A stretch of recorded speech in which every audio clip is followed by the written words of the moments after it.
ఓం శ్రీమాత్రే నమః. సుందరాకాండ 5-6 భాగాలు. హనుమంతుడు లంకను దహనం చేయడం చెప్పుకుందాం. రాక్షసులు హనుమంతుడి తోకకు బట్టలు కట్టి నూనె పోసి నిప్పు పెట్టారు. హనుమంతుడు ఆ నిప్పును చూసి బాధపడలేదు. ఇది శ్రీరాముడి పని సాధించడానికి వచ్చిన అవకాశం అని అనుకున్నాడు. అతను తన రూపాన్ని చిన్నదిగా మార్చుకొని కట్టిన తాళను విడిపించుకున్నాడు. తర్వాత ఒక్కసారిగా తన రూపాన్ని పెద్దదిగా చేసుకొని లంకా నగరంలోకి ఇళ్లపైకి ఎగిరాడు. తన తోకలో ఉన్న అగ్నితో ఒక్క ఇంటి మీద నుంచి మరొక ఇంటి మీదకు దూకుతూ లంకా నగరాన్ని మొత్తం కాల్చివేశాడు. రాజమందిరాలు, గోపురాలు, రాక్షసుల ఇళ్ళు అన్నీ అగ్నికి ఆహుతైపోయాయి.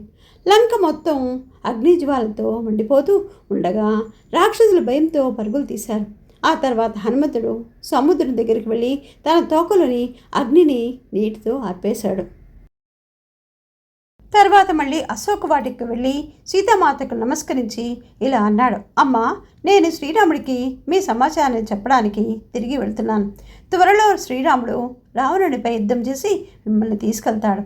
సీతామాత హనుమంతుడికి ఆశీర్వదించి శ్రీరాముడికి గుర్తుగా చూడమని ఇచ్చింది. 6వ భాగము. హనుమంతుడు తిరిగి రావడం. సీతామాతకు నమస్కరించిన తర్వాత హనుమంతుడు అశోకవాటి నుంచి బయలుదేరాడు. తర్వాత ఒక పెద్ద కొండపైకి ఎక్కి సముద్రం వైపు చూశాడు. శ్రీరాముడి నామస్మరణతో నేను ఈ సముద్రాన్ని దాటాను. ఇప్పుడు తిరిగి వెళ్ళే సీతామాతను చూసి వార్త చెప్పాలి అని అనుకున్నాడు. అతను ఒక్కసారిగా ఆకాశంలోకి ఎగిరి సముద్రాన్ని దాటి వానరుల దగ్గరకు చేరాడు.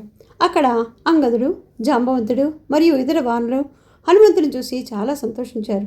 హనుమంతుడు సీతామాతను చూసిన విషయము, లంకలో జరిగిన సంగతులన్నీ వారికి వివరంగా చెప్పారు. అందరూ కలిసి శ్రీరాముడి దగ్గరికి వెళ్ళి హనుమంతుడు సీతామాత ఇచ్చిన చూడమణిని శ్రీరాముడికి అందించాడు. చూడమణిని చూసిన శ్రీరాముడు ఎంతో ఆనందపడి, హనుమంతుడా, నీవు చేసిన పని ఎంతో గొప్పది అని అతన్ని ప్రశంసించాడు. ఆ తర్వాత శ్రీరాముడు వానసేనతో కలిసి లంకపై యుద్ధానికి సిద్ధమయ్యాడు. దీంతో 6వ భాగం పూర్తయింది. ఓం శ్రీమాత్రే నమః.